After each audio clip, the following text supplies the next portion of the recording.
And now switching gears a little bit more to like really the juicier topic, I guess you could say. Obviously, like you're a young man, you're in Southeast Asia. How would you say your dating experience has been like here in the Philippines? It's definitely a lot different than in America. In America, I feel like it's definitely a lot harder. Here, I mean, before I even got here, I got on Tinder, and you know, you just get the premium, and you just want to see like what you can get, or if people are really for real about white people getting. I don't know how it is for black people, but for me, I got like a ton more matches on dating apps and a lot more interest for sure than I did in America, and the girls are a lot more high quality, and I found a girlfriend who is amazing, and so I'd say the dating life in terms of that, just a game changer here in the Philippines. If you're a white guy, I don't know for sure about other races, but I mean, just being an American in general is the people are very girls here are very attracted to Americans, so. Yeah, and it's a huge aspect of life. That's why so many of our expats that we work with like move here, is because companionship is one of the biggest things that's missing in the States. There's a statistic that loneliness is an all-time high in the U.S. And so in terms of like dating as well, in your experience, how is dating a Filipina different than dating a Western woman? It's a lot different. Western girls are a lot more, I would say, less traditional. I was kind of wanting a more traditional girl, like wanted to get married and wanted to start a family and all that. And girls in America are very, even if they're in school, they're very like, I'm not saying all girls are like this, but just from my experience, they're very like, I'm just going to live life right now and then get married later.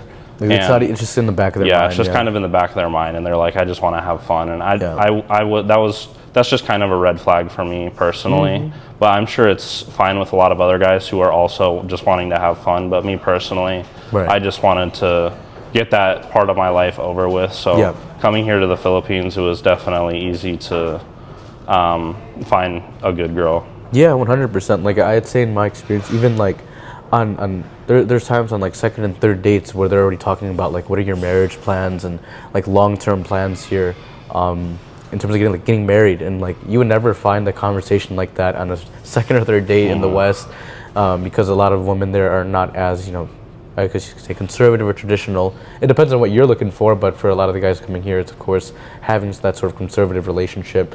And also, what culture shocks would you say you experience dating a Filipino woman? Culture shocks.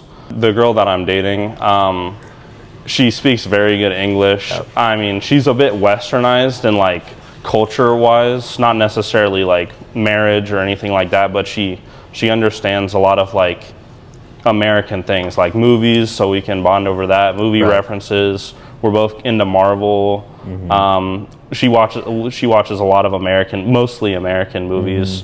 And she's very up on American culture, so we have a lot of like things that we can bond over and like we can relate to, which was kind of a concern with me, because I wasn't sure if I date a girl here, if she's gonna like know about anything that I'm talking about. Exactly. But even politics, girls here, they know about American politics. Like if you want to talk about politics, a lot of them are sort of up to date, not completely, but just that kind of thing.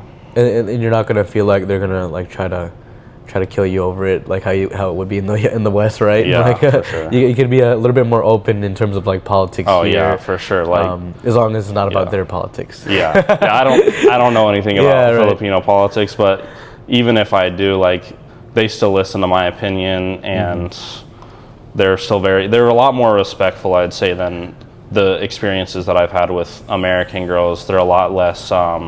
Like they don't ask for so much, and they're a lot better, just especially with how cheap things are. They're very like, oh, this is so nice, and it's like, this is like $20 for a date here, and they're like, oh, this is so nice. And they're like, thank you, and it's just that kind of thing that is a lot better with here than the girls that I've dated in America. It's kind of like you take a girl on a date in America and you're expected to pay. They don't really say thank you, just in my experience. I'm sure a lot of girls are a lot better in America, but just the girls that I've gone on dates with in America, it's like I just wasn't very interested in them at the end of the day.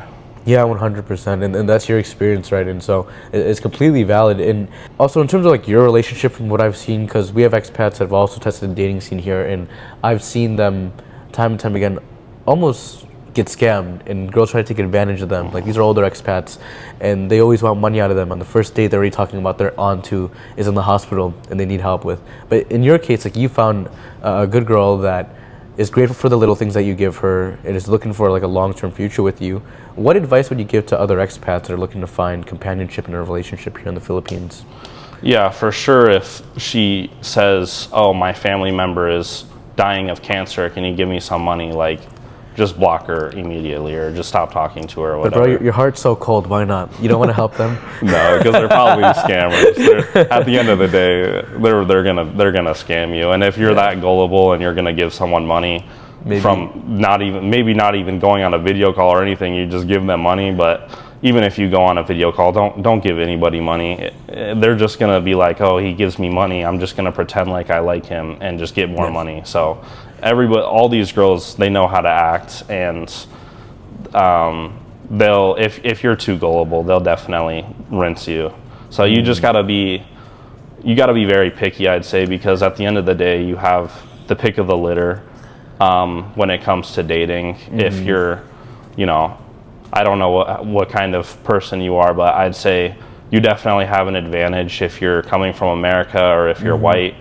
So I would just say, just spend some time. Don't go with the first girl that DMs you on a dating app, and look for the red flags. And if there's a lot of red flags, then just stop talking to them. Yeah, 100%. And another thing that I would say is, like, as a guy as well, for advice for you guys is like, and I don't know if you guys would agree with this, but the way that I see it is that if you are on a dating app, just talk to as many women as possible, and of course just choose the right one, because a lot of time, like, I've seen our expats to get caught up with one girl and she seems the most genuine, and they've been talking to her for like 8 months to even a year. They block the other leads that they had. They come here all the way to the Philippines just to get stood up on a date and just for them to disappear. And then there goes all their options. And now they're stuck here in the Philippines with no pre-built relationship or no pre-built like relationship with anybody else. And that's a mistake I see a lot of people make. And now, in terms of like your culture shocks, Barry, what kind of culture shocks did you experience moving here to the Philippines as an American? Well, I'd say the biggest culture shock, there honestly wasn't too many, because I did a lot of research. I watched a lot of videos, so I wasn't shocked, because that's kind of the word.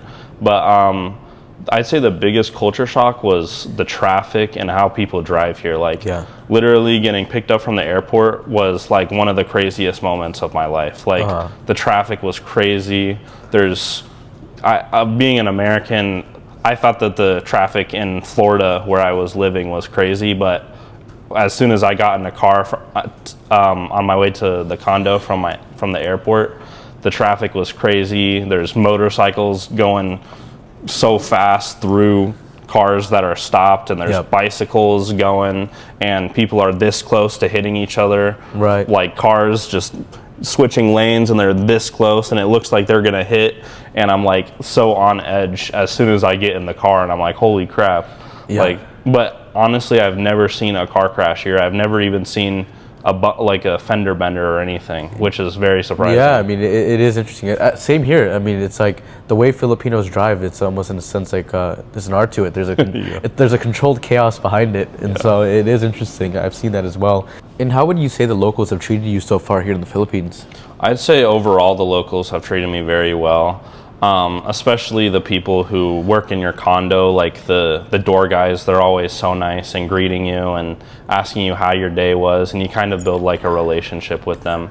And even the people who are mopping the floors are always like, hi sir, and they're always just very friendly. And the people who you walk when you're walking on the road, they say hi, which is something that is kind of common in America, but it's ever since COVID happened, it's kind of gone away. Like, people aren't so friendly anymore. Like, you walk past someone, you don't really say hi anymore, you don't ask how their day is. But here in the Philippines, it's very common. And Filipinos, if you're American moving from America to the Philippines, they're very interested in you. They're like, why'd you move here? And asking those kinds of questions. So they're just a lot more friendly. I'd say the only thing that I have a little bit of complaining about is how people look at me when I'm with my girlfriend as a white guy. It's kind of like, you know, the stigma. The stigma. Yeah, there's a stigma here for sure. Yeah. And, you know, it's something that I've gotten used to, but besides that, the Filipinos are very nice. Yeah. Yeah, I know, absolutely. And that's so common here in the Philippines. Is like a lot of white expats will experience a lot of staring.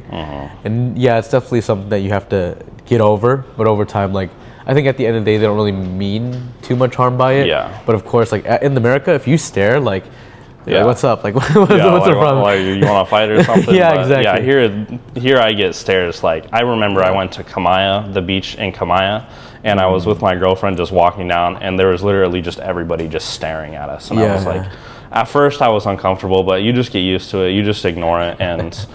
But that is something that does suck a little bit, but you just get used to it. And honestly, sometimes it's flattering. Like, everybody's staring at you. Yeah, no, and it is, because when I talk to a lot of other expats on call, they'll tell me, you know, Evan, I feel like I'm invincible here in the States, or invisible here in the States. Yeah. Like, nobody looks at me. I'm so lonely. I haven't been on a date in like 7 years. Then they come here to the Philippines and they get those same stares that you get, and it's like, it's almost overwhelming for them. Yeah. In a good way. Yeah. Yeah. So, and the last question is, you're young. You're 20 years old now. You're running multiple businesses. You're killing it. You have your girlfriend. Like, everything is pretty much unlocked for you here in the Philippines. What would you say are your next plans from here? Well, I definitely want to stay in the Philippines, possibly make this my home base, and then maybe go. And the good thing about the Philippines is it's kind of a hub, so you can go to Taiwan, you can go to Thailand, Bali, China, Malaysia. You know, there's so many places to go to just from the Philippines.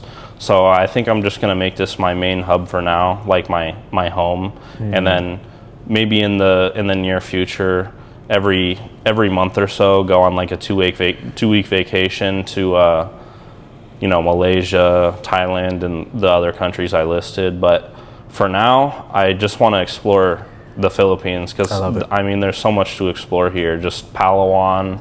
And like, the tickets are so cheap, and it's like an hour flight. So you basically just get to the airport, you get on a plane, and boom, you're in Palawan, and like one of the nicest places in the world. And so thank you for watching Savvy Expats. It's not very often that we cover the dating topic on this channel, so it was a pleasure to touch on it with Barry from a younger American man's perspective here in the Philippines, and I hope that it gave you a lot of insights as well if you're looking to find a potential companion or partner when making this transition over to the Philippines. Also, if you're looking for A to Z help with this transition to the Philippines for making this move happen within the next 1 to 4 months when you retire, feel free to click the link in the description down below, book a call with me, and we'll help draft up a game plan for you. Other than that, I hope you guys enjoyed this video, and we'll see you in the next one. God bless.